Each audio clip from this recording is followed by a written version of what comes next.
तो जैसे ही सर्दियाँ स्टार्ट होती हैं तो साथ साथ हमारी स्किन की ड्राइनेस का मसला भी शुरू हो जाता है। तो ऐसे में सबसे ज्यादा जो असर पड़ता है वो हमारी एड़ियों पे पड़ता है। हमारी एड़ियाँ फट जाती हैं, इनमें क्रैक्स आ जाते हैं। तो देखने वाले को तो बुरी लगती ही लगती है, लेकिन बंदा खुद भी बहुत तकलीफ महसूस करता है। तो आज हम सिर्फ किचन से एक चीज को उठाएंगे और ऐसी पावरफुल सी रेमेडी को बनाएंगे जिसके इस्तेमाल से आपकी स्किन जो होगी बेबी स्किन की तरह सॉफ्ट, नरम और मुलायम बन जाएगी। तो एक ऐसी जबरदस्त और इफेक्टिव सी क्रीम बना के तैयार करेंगे जिसके इस्तेमाल से आपकी फटी हुई एड़ियां जो होंगी बिल्कुल ठीक हो जाएंगी। इस क्रीम के इस्तेमाल से आपकी एड़ियां जो होंगी बहुत ज्यादा ब्राइट, शाइनी और सॉफ्ट और स्मूथ बन जाएंगी। तो जैसा कि आप लोग वीडियो में देख रहे हैं बिल्कुल ऐसे ही रिजल्ट्स आपको मिलने वाले हैं। और इसी के साथ बहुत ही क्रिस्पी और क्रंची सी पीनट की चिक्की की रेसिपी भी शेयर करूंगी। इसके क्रंच को आप लोग फील कर सकते हैं।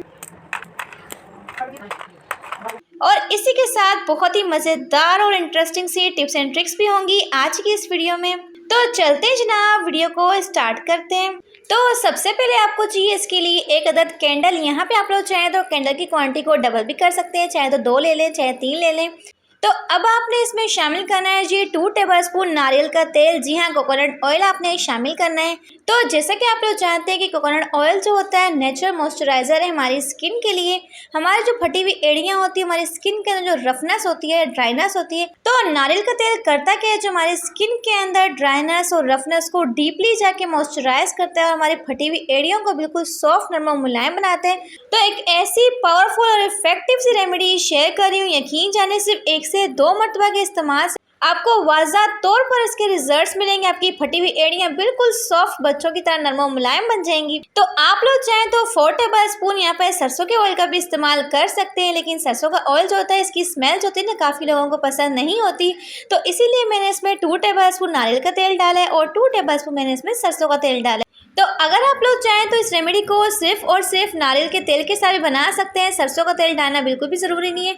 जो भी आपको सूट करे, जो भी आपको पसंद हो आप लोग डाल सकते हैं। तो आपसे बातें करते करते हमारी जो कैंडल है ना वो लो फ्लेम पे अच्छे से मेल्ट हो चुकी है। तो अब आपने इसके थ्रेड को निकाल के चिमटे से अलग कर लेना है। तो अब हम इसमें शामिल करेंगे 1 टेबलस्पून ग्लिसरीन। ग्लिसरीन क्या करती है, हवा में से नमी को लाके हमारे स्किन के अंदर लॉक कर देती है।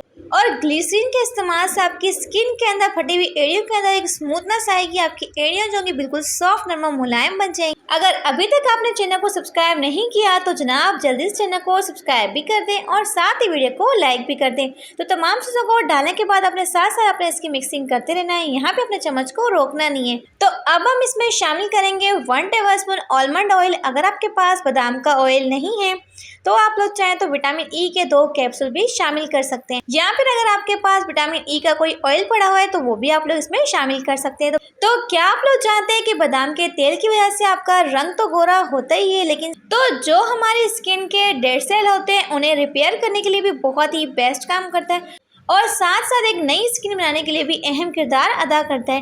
इसी के साथ बादाम का तेल जो होता है हमारी स्किन को बहुत ज़्यादा सॉफ्ट, नरम और मुलायम बनाते हैं और हमारी स्किन के अंदर जो भी रफनेस होती है, ड्राइनेस होती है, उन्हें ख़त्म करता है। तो अब आपने इसमें शामिल करना है जी 1 टेबलस्पून एलोवेरा जेल। अगर आपके पास एलोवेरा जेल नहीं है तो आप लोग चाहें तो फ्रेश एलोवेरा का भी इस्तेमाल कर सकते हैं। तो मैंने यहाँ पे फ्रेश ली थी। तो एलोवेरा का डालने के बाद सिर्फ आपने 1 से 2 मिनट के लिए इसकी पकाई मजीद करनी है लो फ्लेम पे। बस आपने चम्मच को चलाते रहना है, बिल्कुल भी चम्मच को रोकना नहीं है, वरना फिर तेल जो होगा वो अलग हो जाएगा और एलोवेरा जो होगा वो जल जाएगा। तो पूरा प्रोसेस आपने इसका ना लो फ्लेम पे ही करना है, फ्लेम को आपने हाई बिल्कुल भी नहीं करना। तो यहाँ पे हमारे पास ना एक ज़बरदस्त किस्म की रेमेडी बनके तैयार हो चुकी है, जिसे निकाल के आपने ठंडा कर लेना है। तो अब बात आती है कि इस रेमेडी को आप लोगों ने स्टोर कैसे करना है। तो इसके लिए आपको चाहिए कोई भी चौड़े मुँह वाला बर्तन, कोई भी स्टील का ले लें, कोई भी कांच की बोतल ले सकते हैं, मगर आप लोगों ने यहाँ पे प्लास्टिक के बर्तन का इस्तेमाल नहीं करना। कोई सा भी जार आप लोग ले सकते हैं, चाहे एल्युमिनियम का ले लें, तो ताकि आप लोग इसे इजीली यूज़ कर पाएँ। तो जिस भी आप लोग बोतल के अंदर ऐसे डालेंगे तो तब भी आपने चम्मच को कंटिन्यूसली चलाते रहना है, ताकि जब तक जो ये रेमेडी हो अच्छे से ठंडी ना हो जाए। चम्मच को कंटिन्यूसली स्टेयर करते रहेंगे और आप लोग देखेंगे कि क्रीम जो है थोड़ा थोड़ा करके जमना शुरू हो जाएगी। लेकिन जब तक आपकी रेमेडी जो है ठंडी ना हो जाए, क्रीमी फॉर्म में ना जाए, तब तक अपने चम्मच को कंटिन्यूसली स्टेयर करते रहना है, ताकि ज़बरदस्त किस्म के हमारी क्रीम बन के तैयार हो जाए। तो इसे रखने के लिए आपको फ्रिज का इस्तेमाल करने की बिल्कुल भी ज़रूरत नहीं है। तो रात को सोने से पहले आपने अपने पैरों को अच्छे से वॉश करके साफ सुथरा कर लेना है। फिर किसी भी कपड़े के साथ अच्छे से ड्राई कर लेंगे। तो फिर आप लोगों ने इस क्रीम की थोड़ी सी अमाउंट लेनी है, अपने पैरों के ऊपर, फटी हुई एड़ियों के ऊपर अच्छे से आपने अप्लाई कर लेना है। अप्लाई करने के बाद आप लोग चाहें तो किसी भी सॉक्स का इस्तेमाल भी कर सकते हैं, लेकिन अगर आपको सॉक्स पहनना पसंद नहीं है तो आप लोग चाहें तो बिना सॉक्स के भी इस क्रीम का इस्तेमाल कर सकते हैं। तो ये क्रीम जो है ना से आपकी फटी हुई एड़ियों को ठीक करेगी, अगर आपकी एड़ियां फटी हुई नहीं है तो तब भी आप लोग इस क्रीम का इस्तेमाल कर सकते हैं। तो मैं कहती हूँ शर्तिया सिर्फ 3 से 4 दिन आप लोग इस क्रीम का इस्तेमाल करके देखिए, यकीन जाने कि आपको अपनी एड़ियों से प्यार हो जाएगा। लेकिन इस क्रीम के इस्तेमाल से मेरी एड़ियां जो है बिल्कुल बच्चों की तरह सॉफ्ट, नरम, मुलायम और स्मूथ बन चुकी है। और इनके ऊपर आप लोग शाइन भी चेक कीजिए, कितनी ज़बरदस्त तरीके से हमारी एड़ियां जो है वो शाइन कर रही हैं, क्योंकि मैंने भी इस क्रीम का इस्तेमाल किया है। हालांकि मेरी एड़ियां तो इतनी ज़्यादा गंदी नहीं हो रही। तो सर्दियों में सबसे बुरा असर जो पड़ता है ना, वो हमारी बेचारी एड़ियों में पड़ता है, क्योंकि हम लोग करते क्या है, थोड़ी सी लापरवाही करते हैं। अपनी ज़ात के लिए सिर्फ 5 मिनट हमारे पास नहीं होते। अगर रात को सोने से पहले अपनी 5 मिनट अपनी ज़ात के लिए निकाल लेते हैं तो यकीन जाने पूरी सर्दियाँ आपकी एड़ियाँ जो होंगी ना तो फटेंगी, ना ही इनमें क्रैक्स आएंगे और बिल्कुल सॉफ्ट, नरम, मुलायम रहेंगी। तो यकीन जाने कि इस रेमेडी के रिजल्ट आपको शर्तिया तौर पे मिलेंगे। मैं कहती हूँ आप लोग एक बार मेरे कहने पर इसे बना के देखिए, अगर रिजल्ट ना मिला तो फिर कहिएगा। बहुत ही बेस्ट रेमेडी है, बहुत ही इफेक्टिव है, आप लोग मस्ट ट्राई कीजिएगा। तो सिर्फ 2 चीज़ों से बनने वाली ये मज़ेदार सी रेसिपी आपको बिल्कुल हैरान कर देगी। यकीन जाने सबसे पहले आपको चाहिए इसके लिए पीनट। तो पीनट 2 तरह की मिलती है, एक कच्ची पीनट्स मिलती है और एक जो होती है रोस्टेड पीनट मिलती है। तो मैंने यहाँ पे कच्ची पीनट का इस्तेमाल किया है। तो मेरी पीनट जो थी ना थोड़ी सी कच्ची थी, तो इसे आप लोगों ने करना है कि बिल्कुल लो फ्लेम पे ना अच्छे से रोस्ट करना है, ताकि जो पीनट है ना वो थोड़ी सी क्रिस्पी और खस्ता सी बन जाए, ताकि इसका जो कच्चापन है वो बिल्कुल खत्म हो जाए। तो मैंने यहाँ पे लो फ्लेम पे 4 से 5 मिनट के लिए अच्छे से इसे ड्राई रोस्ट कर लिया। इसे निकाल के आपने सेपरेट कर लेना है और इसी के साथ हम लेंगे खूबसूरत सी कढ़ाई और इसमें शामिल करेंगे 1 कप चीनी का। तो मैंने यहाँ पे 1 पाव मूंगफली ली थी और साथ ही मैंने यहाँ पे 1 पाव ही चीनी ली। दोनों की क्वांटिटी आपने बिल्कुल सेम लेनी, ऊपर नीचे नहीं करनी। अब चीनी को आप लोगों ने बिल्कुल कंटिन्यूसली स्टेयर करते रहना है, बिल्कुल लो फ्लेम पे आपने इसकी पकाई करनी है। चीनी को हमने यहाँ पे ना मेल्ट करना है, जलाना बिल्कुल भी नहीं है। अगर आप लोग यहाँ पे थोड़ी सी भी जल्दबाजी करते हैं, हाई फ्लेम करते हैं, तो चीनी जल के ज़ाया हो जाएगी और फिर आपकी जो रेसिपी है ना वो बिल्कुल बर्बाद हो जाएगी। तो जैसे जैसे आप लोग चीनी को मेल्ट करते जाएंगे, आप लोग देख सकते हैं कि चीनी जो है ना बिल्कुल लिक्विड फॉर्म में आती जाएगी। तो इस पॉइंट पे आप लोग देख सकते हैं, तो चीनी को मैंने अच्छे से मेल्ट कर लिया। जब चीनी आपकी अच्छे से मेल्ट हो जाएगी, तो चीनी को मेल्ट करने के बाद आपने एक चीज़ इसमें लाजमी ऐड करनी है, वो है देसी घी।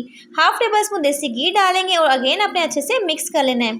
तो देसी घी डालना ज़रूरी इसलिए जो कि हम लोग इसके अंदर पीनट्स डालते हैं वो फ़ौरन से जाके चिपक जाती है और इसे हिलाना डुलाना बहुत ही मुश्किल होता है। लेकिन देसी घी की वजह से होगा क्या, इसे हिलाना और मिक्सिंग करना बहुत ही स्मूथली हो जाएगा।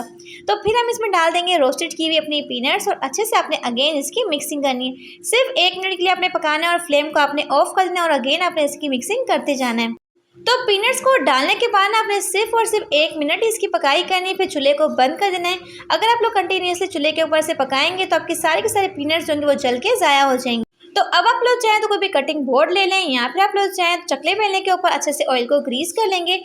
तो अच्छे से इस मटेरियल को डाल के चम्मच साथ सेट कर लेंगे, या फिर चाहें तो स्पैचुला के भी साथ सेट कर सकते हैं। तो अच्छे से इसको सेट करने के बाद अपने छुरी को भी अच्छे से ऑयल से ग्रीस कर लेना है। तो जब ये गर्म होगी ना तो फ़ौरन से ही आपने इसकी कटिंग कर लेनी है, क्योंकि ठंडी होने के बाद थोड़ी सी हार्ड जाती है, कड़क हो जाती है, फिर आप लोग इसकी कटिंग को नहीं कर पाते। तो जैसे चाहे वैसे आप इसकी कटिंग कर सकते हैं। तो मैंने इस तरीके से इसकी कटिंग कर ली थी फटाफट से, फिर मैं आपको दिखाती हूँ। तो यहाँ पे हमारे पास क्रिस्पी सी पीनट की चिक्की बनके तैयार हो चुकी है। तो अभी मैं आपको इसका क्रंच भी सुनाती हूँ। तो आप लोग इसके क्रंच को फील कर सकते हैं, कितनी ज़्यादा ये क्रिस्पी बनी है और क्रंची बनी है। आप लोग देख सकते हैं कितनी ज़्यादा इसमें से आवाज़ आ रही है, आप लोग फील कर सकते हैं। तो जल्दी से आप लोगों ने इस रेसिपी को ट्राई करना है। सिर्फ 2 इंग्रेडिएंट के साथ आप लोग ये मज़ेदार सी पीनट की चिक्की बना के तैयार कर सकते हैं। बनाने में सिर्फ और सिर्फ 5 से 10 मिनट लगते हैं, लेकिन बहुत ही मज़े की बनती है। सर्दियाँ आ रही हैं तो जल्दी से इसे बना के एंजॉय कीजिए और कमेंट में ज़रूर बताइएगा कि चिक्की किस किस की फेवरेट है। तो मेरे तो ये बहुत ज़्यादा फेवरेट है। तो उबलते पानी के अंदर इस नीले पाउडर को डालने का ये राज यकीन जाने के 99% लोग नहीं जानते। आप लोगों ने करना क्या है, तो सबसे पहले हम पैन में शामिल करेंगे 1 से 2 गिलास पानी और साथ ही अपने डालना है ये नीला पाउडर, जो कि होता है बर्तन धोने वाला पाउडर। कोई सा भी ले सकते हैं।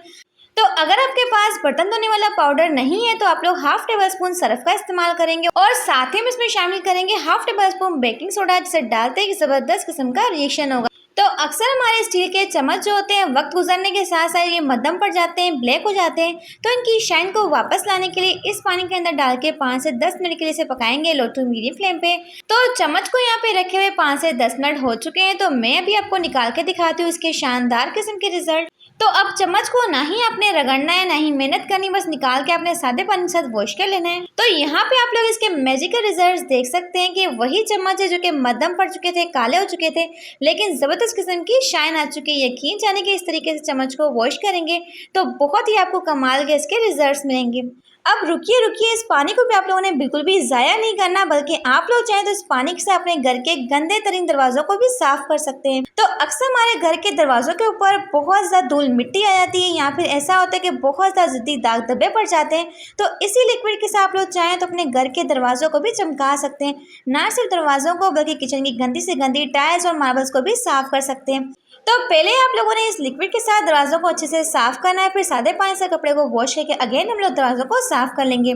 तो यहाँ पे जनाब आप लोग इसके मैजिकल रिजल्ट्स देख सकते हैं। तो दरवाजे के ऊपर कितनी ज़बरदस्त किस्म की शाइन आ चुकी है। तो इस तरीके से आप लोग चाहें तो एक ही चीज़ के साथ दोनों चीज़ों को साफ कर सकते हैं। अगर अभी तक आपने वीडियो को लाइक नहीं किया तो किस चीज़ का इंतजार करें, तो जल्दी से वीडियो को लाइक कर दें। तो बढ़ते हैं अपनी नेक्स्ट टिप की तरफ। तो अक्सर आप लोगों ने एक चीज़ नोट की हो कि जब भी हम अपने ब्लैक कपड़ों को वॉश करते हैं तो वॉश करने के बाद इनके ऊपर सफ़ेद कलर के इस तरह के धब्बे पड़ जाते हैं जो कि बहुत ज़्यादा बदनुमा से लगते हैं। तो अब आपके काले कपड़ों के ऊपर किसी भी किस्म के दाग धब्बे नहीं बनेंगे। उसे वॉश करने के बाद ये काम लाजमी कर लें।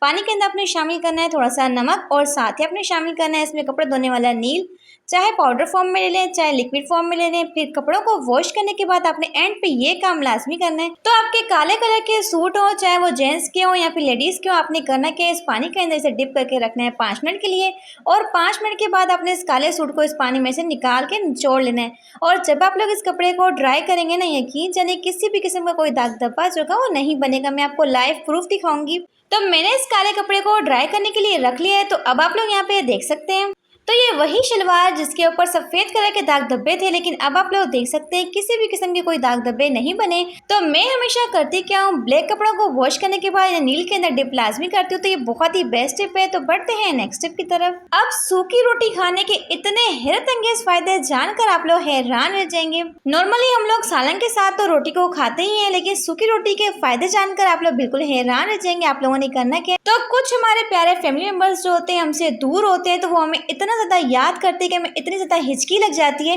कि हिचकी जो होती है ना रुकने का नाम नहीं लेती। इस हद तक हमें हिचकी लग जाती है कि हम पानी पी लेते हैं, हर एक चीज़ कर लेते हैं, हमें किसी भी किस्म का कोई रिजल्ट नहीं मिलता।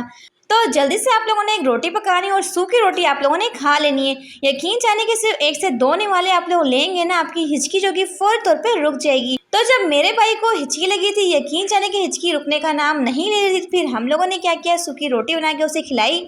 तो सादी रोटी खाने की वजह से उनकी हिचकी जो है फौरी तौर पे रुक गई। लेकिन रोटी के साथ ना अपने सालन लगा लगा के नहीं खाना, सिर्फ रोटी खानी है, तभी आपको इसके रिजल्ट्स 100% मिलेंगे। होप सो कि ये टिप आपके कभी ना कभी तो काम आएगी जरूर। तो बढ़ते हैं अपनी नेक्स्ट टिप की तरफ। अब शॉपर के अंदर फोक लगाने का ये राज यकीन जाने कि आपकी बड़ी परेशानी को मिनटों में हल करेगा। तो इसके लिए आप लोगों ने करना क्या, लेनी इस तरह की पॉलीथीन और इसे अपने गिलास के ऊपर चढ़ा देना है ताकि हम लोग इजीली इसके अंदर सुराख कर सकें। अब किसी भी फोक के साथ आपने इसमें होल्स करने हैं, जिससे कि मैं आपको करके दिखा रही हूँ। यकीन जाने की टिप आपके बेहद काम आएगी अगर आपने इस चीज़ को फोकस से देखा। अब आप लोगों ने करना क्या है, जिस हिस्से पे हमने होल्स किए थे अब इस हिस्से को आप लोगों ने कट कर लेना है। लेकिन आप लोगों ने इस चीज़ का ध्यान रखना है कि सर्कल में आपने इसकी कटिंग करनी है। लेकिन कटिंग करने के बाद आप लोग देख सकते हैं कि काफ़ी मुझे बड़ा लग रहा था, तो मैंने क्या किया, इसकी मजीद कटिंग करी ताकि छोटा सा पीस मेरे पास आ जाए। अब आप लोगों ने इसका इस्तेमाल कहाँ पे करना है, चले आए मैं आपको बताती हूँ। तो अक्सर हमारे किचन का जो सिंक होता है इसमें छोटा मोटा कचरा जाके फंस जाता है, क्योंकि इसके अंदर बड़े बड़े सुराख होते हैं और होता है कि हमारा सिंक जो होता है ब्लॉक हो जाता है। तो अगर आप लोग इस तरह की शॉपर को अपने सिंक में रखेंगे तो पानी तो आपका फटाफट से गुजर जाएगा, लेकिन बारीक से बारीक कचरा जो आपके सिंक में जाली में जाके फंस जाता है वो जाली में जाके फंसेगा नहीं, इस शॉपर के ऊपर आ जाएगा, जिससे कि आप लोग देख सकते हैं। यकीन जाने इस तरीके से आपका सिंक जो कभी बंद नहीं होगा। तो इससे आपकी टाइम सेविंग भी होगी और साथ साथ आपकी एनर्जी सेविंग भी होगी, क्योंकि इसे खोलने में हमारा बहुत सारा टाइम ज़ाया हो जाता है और बहुत सारे पैसे भी खर्च हो जाते हैं। तो है ना बहुत ही मजे की टिप। तो बढ़ते हैं अपनी नेक्स्ट टिप की तरफ। तो मटन कढ़ाई बनाते वक्त सिर्फ कढ़ाई के अंदर आपने एक चीज़ को मिलाना है। यकीन जाने के रेस्टोरेंट वाला जायका ना मिला तो फिर कहिएगा। अगर खाना पकाते पकाते आपकी कढ़ाई के अंदर नमक बहुत ज़्यादा हो जाता है या फिर ऐसा होता है कि मिर्ची बहुत ज़्यादा बढ़ जाती है, तो आपने इसमें शामिल करनी है दही। तो दही के इस्तेमाल से एक तो आपकी कढ़ाई के अंदर रेस्टोरेंट वाला जायका आएगा, इसका जायका बहुत ज़्यादा बढ़ जाएगा। और प्लस पॉइंट ये है कि अगर आपके सालन के अंदर या फिर गोश्त के अंदर मसाला बहुत ज़्यादा बढ़ जाता है या फिर नमक बहुत ज़्यादा तेज़ जाता है, वो नॉर्मल हो जाएगा और खाने में इंतहाई मज़े की लगेगी। तो अगर आपसे स्पाइसेस या फिर नमक बढ़ जाता है तो घबराने के बजाय दही मंगवा लें और फटाफट से अपने सालन के जायकों को बढ़ा सकते हैं। तो होप सो कि टिप आपके बेहद काम आएगी। तो बढ़ते जनाब नेक्स्ट टिप की तरफ। ख्वातीन सिर्फ बोतल के अंदर एक छोटा सा सुराख करके अपनी एक बड़ी परेशानी को मिनटों और सेकंडों में हल कर सकती हैं। वो क्या? तो आप लोगों ने लेनी कोई सी भी सिरके की बोतल जो कि अक्सर हमारे घर में पड़ी रहती है। आपने इसका ढक्कन पकड़ना है और इसमें आपने होल कर लेना है। अब इस छोटे से होल का आपको फायदा क्या मिलेगा वो मैं आपको आगे जाके बताऊंगी। अब इस बोतल के ऊपर लगे हुए इस लेबल को आप लोगों ने उतार लेना है और अब आपने इसमें शामिल करनी है एक चीज। जनाब आपने करना क्या है, तो हाफ गिलास हम इसमें शामिल कर देंगे पानी का और साथ ही हम इसमें शामिल करेंगे 1 टेबलस्पून ऑयल। तो ऑयल को शामिल करने के बाद आपको फायदा क्या मिलेगा, आप लोगों ने करना क्या, इसे अच्छे से शेक कर लेना है। और यहाँ पे हमारे पास एक जबरदस्त किस्म का स्प्रे बन चुका है। स्प्रे का आप लोगों ने इस्तेमाल कैसे करना है, जो नई नई बच्चियां रोटियां बनाना सीखती हैं तो अक्सर उनसे होता है कि फर्स्ट रोटी जो होती है वो चिपक जाती है, जल जाती है। तो अगर आप रोटी पकाने से पहले इस स्प्रे को अपने तवे पे करते हैं तो इससे आपकी रोटी जो कि ना तो चिपकेगी और ना ही जलेगी। तो जब भी आप रोटी को बनाना स्टार्ट करें तो इस स्प्रे को कर लें और इससे आपकी रोटियां सारी की सारी परफेक्टली बनेंगी, एक भी जलेंगी नहीं। और पानी डालने का मकसद ये कि जो हम लोग तवे के ऊपर डायरेक्टली ऑयल डालते हैं ना, इससे हमारे जिस्म के अंदर फैट बनता है एक्स्ट्रा। तो इस तरीके से आपको एक्स्ट्रा फैट भी नहीं बनेगा और इसीलिए आप तवे को ग्रीस भी कर लेंगे। तो सबसे पहले आपको चाहिए नीम गर्म पानी और इसमें आपने शामिल करना है कोई सा भी लिक्विड वॉश या फिर शैम्पू भी डाल सकते हैं। तो यहाँ पे हम इसकी बहुत ही प्यारी सी जाग बना लेंगे। तो अब आपने इस लिक्विड का यूज़ क्या करना है, तो समटाइम्स ऐसा होता है कि हमें शादी ब्याह पे जाना पड़ता है, लेकिन होता क्या है एंड दिन में हमारा जो मेकअप बैग होता है ना वो इतना ज़्यादा गंदा होता है कि इसे वॉश करने का हमारे पास बिल्कुल भी टाइम नहीं होता। तो इसे मिनटों और सेकंडों में साफ करने के लिए आपने कपड़ा पकड़ना है और इस लिक्विड के अंदर डिप करना है और सिर्फ 5 मिनट के लिए इसे रब करना है। यकीन जाने जितनी भी धूल और मिट्टी होगी, दाग धब्बे होंगे, बिल्कुल साफ हो जाएंगे। और अब आपको इस गंदे तरीन मेकअप बैग को वॉश करने की बिल्कुल भी जरूरत नहीं पड़ेगी। सिर्फ 5 मिनट के अंदर ही आपका मेकअप बैग जो बिल्कुल चमक जाएगा। और लास्ट में आप लोगों ने कपड़े को अच्छे से साफ करके दोबारा से इसके ऊपर लगा लें और आप लोग यहाँ पे देखेंगे सिर्फ 5 से 10 मिनट के अंदर आपका जो मेकअप बैग होगा बिल्कुल चमकने लग जाएगा। हर किस्म के दाग धब्बे जो होंगे साफ हो जाएंगे। अब इसे वॉश करने के बाद आपको घंटों इंतजार करने की बिल्कुल भी जरूरत नहीं। आप लोग चाहे तो मिनटों में अपने काम को कर सकते हैं। उम्मीद करती हूँ कि टिप आपके कभी ना कभी तो काम आएगी। तो बढ़ते जनाब अपनी नेक्स्ट टिप की तरफ। तो अगर आपको आज की वीडियो से कुछ भी अच्छा सीखने को मिला हो तो अपने प्यारे प्यारे हाथों से वीडियो को लाइक जरूर कीजिएगा और साथ चैनल को सब्सक्राइब कर दीजिएगा।